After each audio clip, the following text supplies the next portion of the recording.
Bien, buenas tardes. ¿Qué tal? ¿Cómo están? Espero se encuentren muy bien. El día de hoy vamos a ver esta lectura. Con esta lectura acabamos el primer parcial, ¿de acuerdo?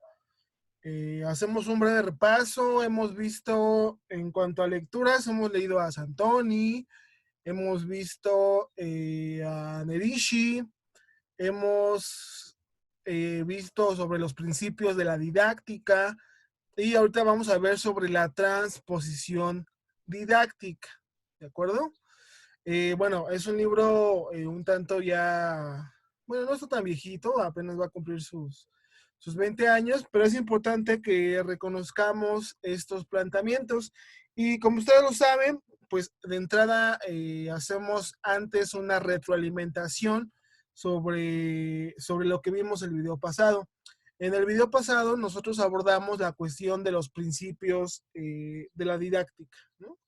Como bien ustedes recordarán, los principios de la didáctica pues nos permiten, o mejor dicho, son estas condiciones imprescindibles, hablando pedagógicamente, hablando didácticamente y hablando materialmente, sobre las cuales se va a aterrizar, sí, se va a concretar el acto educativo formal, ¿de acuerdo?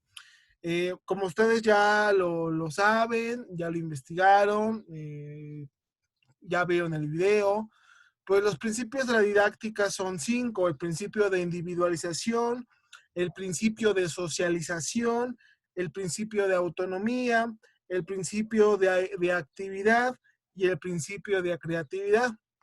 Ahora bien, quisiera aterrizar un poco estos principios en un documental, el cual ustedes pueden ver de manera gratuita hasta el 31 de mayo, es decir, hasta este domingo, y que la liga también ya se la subí a la plataforma, sobre el documental de El Sembrador, ¿no? Un maestro rural eh, de Chiapas, en donde trabaja en una escuela multigrado, ¿no? Es decir, una escuela en donde se debe de trabajar desde el primer grado hasta el sexto, y un poco bajo el método lancasteriano, un poquito ahí no se pierde esa tradición.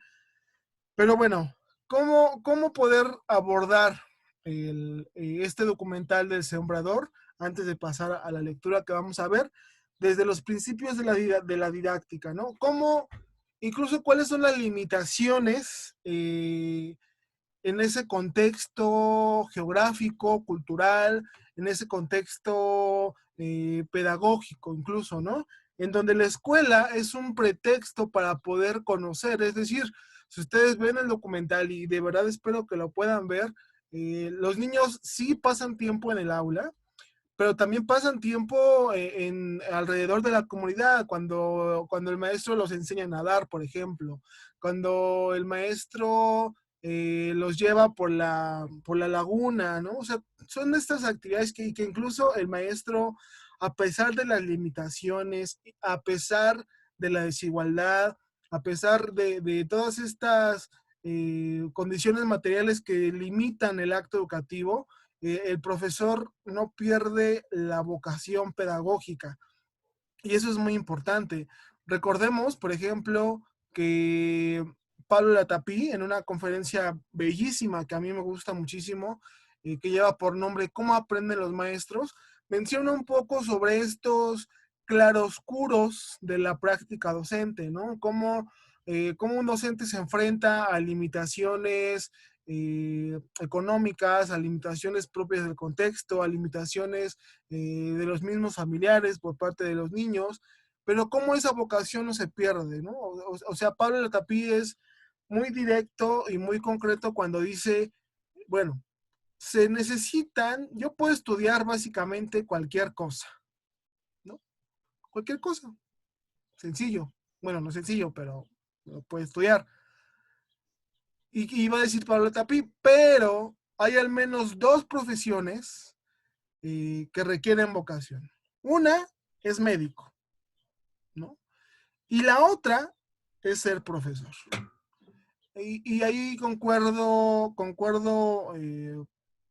mucho con Pablo Latapí, ¿no? En ese sentido, por ejemplo, pensando en un principio de individualización, eh, es complicado en el contexto social en el cual está inmerso el docente, porque recordemos que es una escuela multigrado, ¿no? Entonces, pensar en un principio de individualización es complicado, sin embargo, el maestro desde su praxis creo que lo logra. El principio de socialización es evidente, ¿no? O sea, cómo incluso eh, los niños ven a la figura del docente como una figura de autoridad, incluso como una figura paternal, ¿no? En un momento, algunos de los niños dicen, bueno, es que el maestro es como mi segundo padre, ¿no? Y cuál es justo la función del padre y cuál es justo la función del docente con base en lo que vimos el video pasado, pues es reconocer, es darle a reconocer al sujeto cuáles son los límites sociales y cómo se debe comportar, cuáles van a ser esas pautas de comportamiento. Ojo, también aquí muy importante, tengo muy clavado el testimonio de dos niños, lastimosamente no vienen los nombres, pero es una niña y un niño. De hecho, el niño ya va a la secundaria y la niña ya va como en grados avanzados, ¿no? Y dice la niña, o sea, bueno, es que en mi contexto las mujeres se tienen que aprender a cocinar, tienen que aprender a hacer labores de la casa, pero yo no quiero eso, yo quiero estudiar. Y en algún momento su abuela dice, bueno, pero pues es que no tenemos dinero para hacer eso. ¿Cómo vamos a hacer eso si no podemos? Hablando en términos, por ejemplo, de estos procesos de reproducción social y cultural que muchas veces se rompen cuando existen las condiciones materiales y económicas, pero muchas veces no. Hablando específicamente en un contexto rural, hablando específicamente en donde la desigualdad educativa y social y económica se lleva día con día, se lleva en la propia ropa, ¿no? El principio de autonomía, este principio es importantísimo, ¿no? Como, y que incluso rescatamos lo que vimos lo que vimos en el video pasado. ¿Cómo hacemos entender que somos sujetos oprimidos? Y a partir de esa condición de oprimidos, intentamos transformar nuestro mundo, nuestra realidad, a partir de la capacidad de poder tomar decisiones asertivas. Eso es vital. Y este principio de autonomía se logra plasmar específicamente en este documental. El documental es bellísimo, la verdad a mí, eh, yo voy a ser sincero, en algún momento estuve a punto de soltar una lágrima. Eh, sí, por esta cuestión de la desigualdad educativa, pero también porque creo que el documental, sin romantizar la práctica docente, sin esencializar la práctica docente, da cuenta de lo que muchos maestros, ya sea en contextos urbanos o rurales, hacen, ¿no? El compromiso y la vocación del docente por llevar a cabo procesos formales de educación. Y eso es arduo, complejo, y sumamos muchísimos factores tan solo en la figura del docente. Y para mí eso es importantísimo. La relación que tiene el docente con los estudiantes, ¿no? Es una relación, eh, lo alcanzaría a notar, no como una relación vertical, sino incluso el maestro Bartolomé lo dice, o sea, hay que escuchar a los niños, ¿no? Y en el momento en que tú empiezas a escuchar el otro, se empiezan a habilitar procesos, se empiezan a habilitar formas de diálogo, ¿no? Y eso es importantísimo. Y otro ejemplo de este principio de autonomía. El niño que tiene, bueno, no dice qué es lo que tiene, ¿no? Pero se logra ver cierto retraso cognitivo en el niño. Y cómo lo motiva para que aprenda y lo motiva para que socialice con sus compañeros. Es justo el principio de autonomía, es decir, ¿cómo hacemos que para que el sujeto sea autónomo por sí mismo y pueda hacer las cosas por sí mismo? Eso me parece importantísimo. El principio de actividad, bueno, ni lo digamos, ¿no? O sea, y de verdad yo los invito a que vean el documental. Recuerdo mucho esa parte de cuando empieza a enseñarles a nadar a los niños, ¿no? Y justo le dice, o sea, bueno, es que yo desde mi escuela multigrado, pues si los niños se quedan en el aula, jamás van a aprender. Jamás van a aprender nada. Entonces, pues sí hacemos trabajo en el aula, pero este trabajo en el aula debe ser un trabajo a partir del contexto de los niños. Y esto cobra relevancia en los videos posteriores, porque justo vamos a ver que el maestro, no sé si sea consciente o no, pero está construyendo secuencias didácticas con sus estudiantes. Eso es, eso pedagógicamente es muy enriquecedor, bastante, ¿no? Y por último, el principio de creatividad, cómo a partir de toda esta práctica, a partir de cómo les enseña a trabajar la tierra, cómo les enseña a cultivar, cómo les enseña a jugar ajedrez, cómo les enseña a nadar, cómo les enseña a tener, a poder ejercitar su comprensión lectora, la cuestión de las gráficas, o sea, toda la cuestión de los contenidos que podemos encontrar, ya sea en el currículum o ya sea dentro de los conocimientos comunitarios, es importante porque justo habilitan los procesos de la creatividad de los estudiantes, ¿no? Entonces, la invitación está ahí, compañeros, insisto, tienen hasta el 31 de mayo para que puedan ver el documental y en dado caso de que no tengan tiempo, de que no tengan tiempo, perdón, pues búsquenlo, la verdad vale mucho la pena, ¿no? Bien, para este pequeño video vamos a ver la transposición didáctica.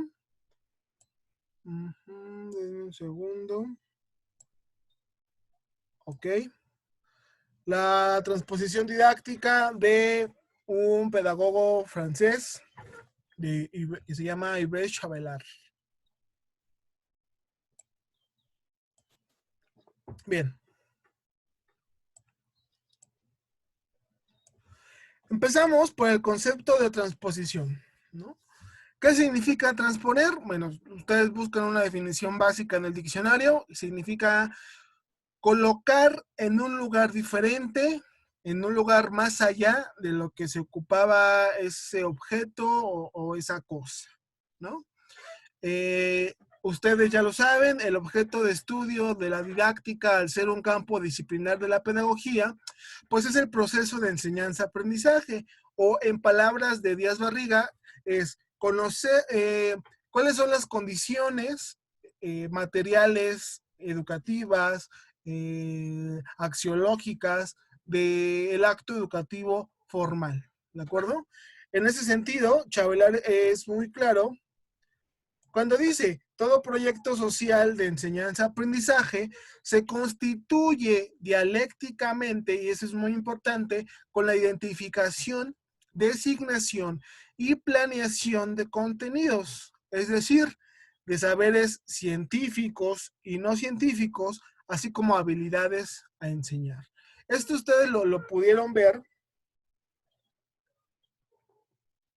el cuatrimestre pasado, en la asignatura de paradigmas y teorías curriculares, como para la construcción de un currículum, de entrada determinamos que dicha construcción pues se parte de un proceso histórico determinado por un tiempo y por un espacio, ¿no? Y que en ese tiempo y en ese espacio se determinan necesidades y problemáticas a cubrir, que la escuela de cierta manera debe atender, ¿no? Y que son y que son problemáticas y necesidades vigentes, insisto, para ese tiempo y para ese espacio, ¿no? Eso es vital. Y cómo a partir de esta identificación, pues se van a delimitar y se van a seleccionar esos conocimientos, sean científicos o no sean científicos, ¿no? A la par de estos conocimientos, ¿qué es importante que el sujeto para ese tiempo histórico sepa hacer? Eh, Esto lo plantea un poco Valentina Cantón con la idea de lo que es un paradigma pedagógico, que lo vamos a ver el próximo mapa, el próximo video, ¿no? Les adelanto un poco la idea de un paradigma pedagógico a partir de tres ideas, ¿no? Una idea de mundo, una idea de educación y una idea de hombre. ¿Cuál es el hombre? ¿Cuál es el perfil del sujeto que se piensa formar, que se piensa construir? Acuérdense que la construcción, que el proceso formativo y educativo de un sujeto se construye, no es algo que se dé, no es algo que se dé inercialmente, sino hay una construcción eh, consciente o inconsciente, ¿no? Eso es importante rescatarlo. Ahora bien, si hablamos de que una transposición es colocar algo en un lugar diferente, más allá del que ocupaba, y que la didáctica, dentro de esta preocupación que tiene por el acto educativo formal, se preocupa explícitamente por el acto de enseñanza-aprendizaje, por sus elementos, por sus sujetos. Entonces, ¿qué? La pregunta sería, ¿de qué estamos hablando cuando se plantea la idea de una transposición didáctica, ¿no? Para lo cual, Chabelar, no sé si porque sea francés o epistemológicamente me queda claro, pero geográficamente quizás también podría tener una razón ahí, echa mano de Gastón Bachelard, ¿no? Y aquí está, bueno, este libro es El oficio del sociólogo, pero en este libro de Pierre Bourdieu, pues Gastón Bachelard nos va a hablar de los tres tipos de vigilancia, ¿no? Eso es importante. Entonces, no se pierdan, Chabelard hace uso de los principios de vigilancia epistemológica de Gastón Bachelard. Ahora bien, Gastón Bachelard va a decir, en términos, vamos a contextualizar un poquito lo que dice Bachelard. Bachelard es un epistemólogo francés y habla de esta cuestión de vigilancia epistemológica en torno a la construcción de conocimiento, específicamente en el papel que ocupa un método en la investigación, ¿no? Entonces, desde ahí Bachelard, perdón, va a decir, bueno, ok, para poder construir, hacer, ocupar un método, debemos tomar en cuenta que hay al menos tres tipos de vigilancia, ¿no? Y están enumeradas en el mapa. El primer tipo de vigilancia, nos va a decir Bachelard, bueno, debemos estar atentos a lo inesperado, es decir, un investigador, o en este caso siendo la transposición, un docente siempre debe de tener una actitud empirista, ¿no? Es decir, siempre debe estar atento a qué es lo que le sucede en su vida, en su práctica docente. Este sentido o este horizonte de rescatar las experiencias justo nos va a permitir hacer un análisis de cómo es que estamos viviendo, de cómo es que estamos haciendo nuestra práctica docente. Entonces, el primer momento, el primer sentido de vigilancia de Bachelard es ese. Una atención a lo inesperado, reconocer que somos sujetos que tienen la capacidad de vivir experiencias concretas y que esas experiencias generan procesos de memoria, ¿no? De memoria social, de memoria histórica, de memoria, cualquier tipo de memoria, ¿de acuerdo? El segundo nivel nos va a decir Bachelard, ok, bueno, tenemos esta atención a lo inesperado, tenemos este sentido de que somos sujetos, que tenemos la capacidad de vivir las cosas. El siguiente paso va a ser una explicitación de los métodos, es decir, ok, ya tenemos la experiencia, ya tenemos cierto empirismo. Bueno, a ese empirismo hay que complementarlo con un racionalismo, que aquí es donde empezamos a ver concretamente la visualización de los métodos. ¿De acuerdo? Esto lo vamos a ver pasando vamos a ver modelos de enseñanza y después de modelos de enseñanza vamos a ver un poco de métodos de enseñanza. Pero es eso, entonces, primer nivel tiene que ver con la experiencia de los sujetos. Tenemos que estar atentos a qué es lo que pasa. Segundo nivel tiene que ver con el racionalismo, es decir, cómo vamos a ir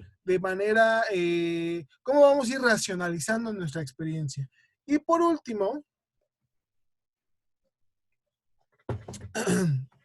perdón, viene esta cuestión de la vigilancia epistemológica, es decir, nos va a decir Bachelard, romper con el absoluto del método como sistema de las censuras de razón. Y lo que yo puedo entender sobre este último punto, eh, en armonía, mejor dicho, en relación a los dos primeros sentidos de vigilancia, es que un método se va a construir a partir de una relación entre la cuestión experiencial, es decir, entre la cuestión empírica y la cuestión racional. Y si ustedes retoman o se acuerdan de los videos pasados en torno a la relación, o mejor dicho, al horizonte de construcción, tanto de la pedagogía como de la didáctica, cuando afirmamos que tanto la pedagogía como la didáctica se construye a partir de la praxis, en un sentido de acción y de reflexión, eh, con, el, con el debido respeto y con los márgenes que me pueda plantear Bachelard, estaríamos en esa misma línea, ¿no? En esa misma línea de relación entre lo teórico, que en este caso sería lo racionalista, y lo práctico, que en este caso sería la experiencia o el empirismo, ¿no? Eso es importantísimo. Ahora bien, ¿cómo a partir justo de estas relaciones que se establecen entre la teoría y la experiencia, Chabelard nos va a plantear el esquema de la transposición didáctica, ¿no? Y va a decir Chabelard, ok, chavos, mi esquema es el siguiente. Vamos a tener tres objetos. El objeto de saber, el objeto a enseñar y el objeto de enseñanza.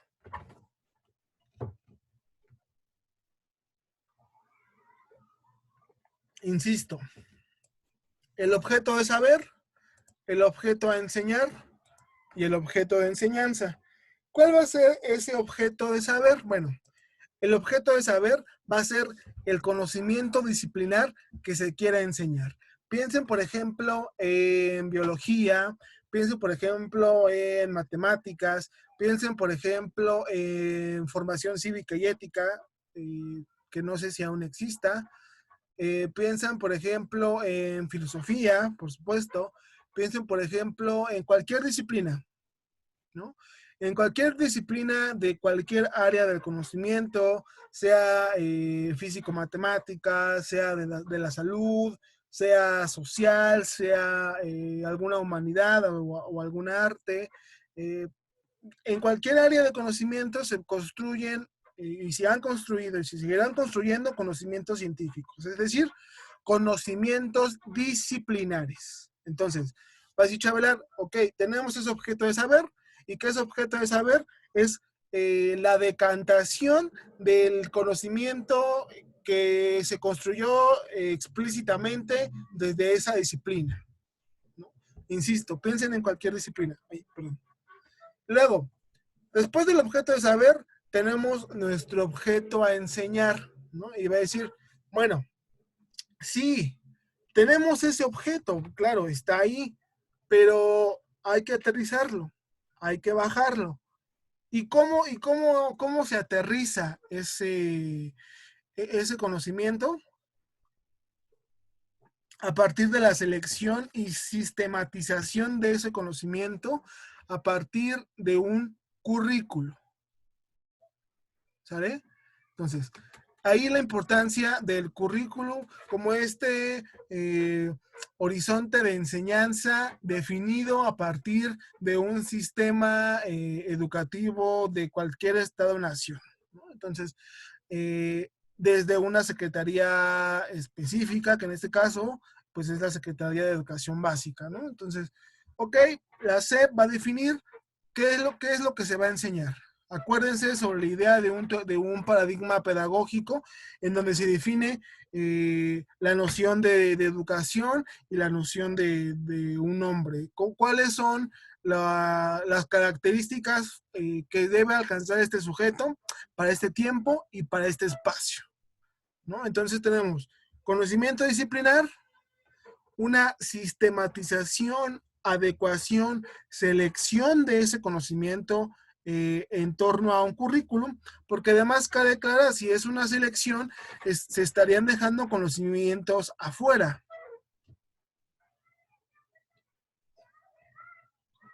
¿Y quién hace esta selección?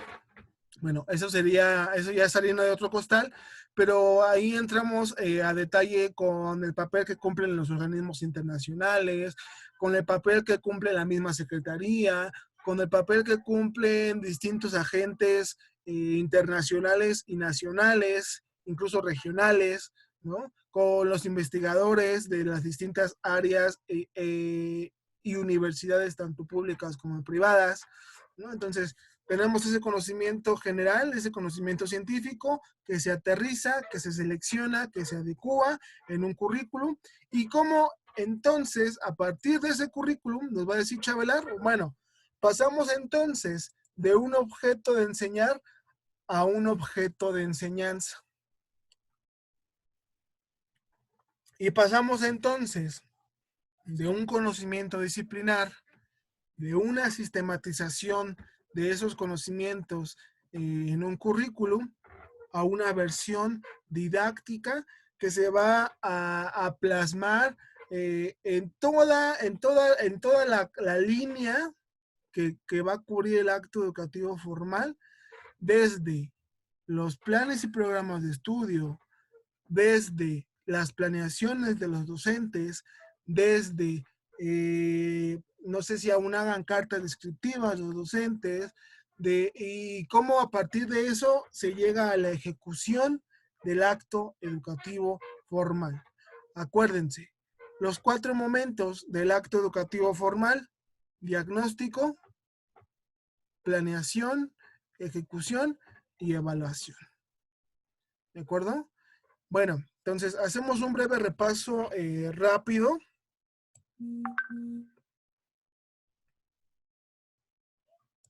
La transposición didáctica, vimos el concepto de transposición didáctica, colocar algo en un lugar diferente. Tenemos a la didáctica como un campo disciplinar de la pedagogía. Todo proyecto social de enseñanza-aprendizaje a partir de un sistema, insisto, a partir de un sistema educativo nacional, pues va a identificar, a designar, a seleccionar qué conocimientos la escuela va a enseñar, ¿de acuerdo? Chavelar retoma a Bachelard con sus principios de vigilancia epistemológica. Esos principios de vigilancia epistemológica van a establecer o lo que nos quiere plantear Bachelard es que no todo es teoría y que no todo es experiencia, sino es esta relación entre ambas, ¿de acuerdo? Y llegamos al esquema de la transposición didáctica, en donde vamos a tener tres objetos. El objeto de saber, el objeto a enseñar y el objeto de enseñanza. El objeto de saber son los conocimientos derivados de una disciplina específica. Piensen en cualquier disciplina. ¿De acuerdo?